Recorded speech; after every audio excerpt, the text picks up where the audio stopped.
आसंता 2024-25 आर्थिक वर्ष पर जो पूर्णांग बजेट आसीबो सेथिपाई गोटे प्री बजेट रा प्रस्तुति पाई आज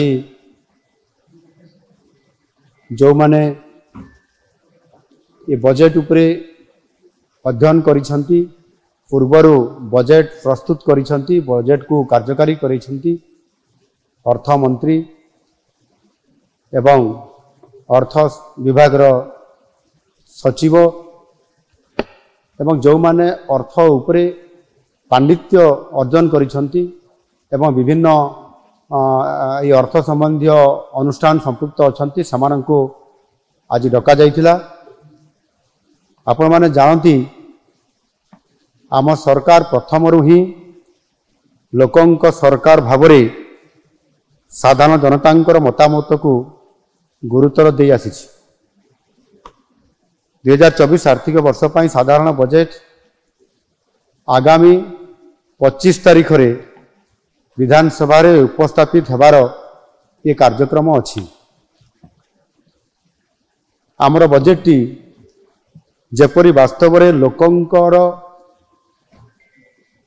बजेट हेकरी लोकंक पाखरे उपस्थापना हो पारिबो समस्तंकर आशा आकांक्षा को प्रतिफलित करि पारिबो सेथिपाई ए उद्यम जारी रहिछि। आउ एथिपाई मध्य ऑनलाइन जरिया रे व्हाट्सएप माध्यम रे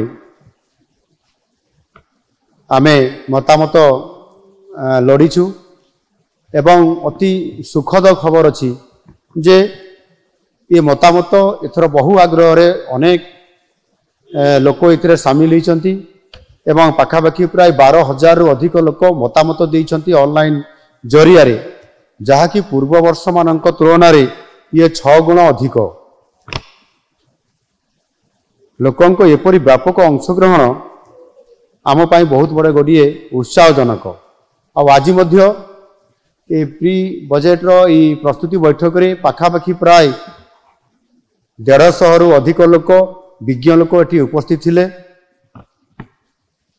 समानक भितर अनेक जहाँ मु कहली अर्थ संबंधी विभिन्न विभाग विशेषज्ञ अर्थनीतिज्ञ पूर्वतन अर्थमंत्री अर्थ सचिव एवं समाजर विभिन्न वर्गर लोक माने अर्थ संबंधी जो माने अनेक ओडिशार भविष्यत कथा चिंता करती से समस्ते विभिन्न मतामत देइछंती।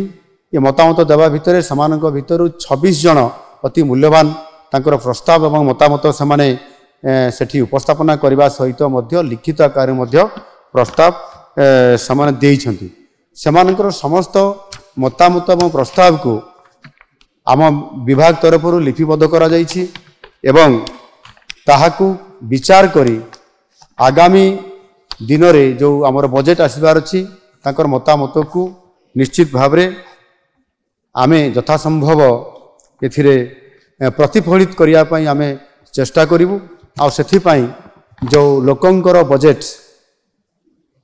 जेभଳି भावरे आज लोकंका पाई प्रस्तुत होगा को जाउछि ता निश्चित भावरे आगामी दिन में ओडिशा को नुआ ओडिशा गठन करिबारे सहायक हबो। धन्यवाद।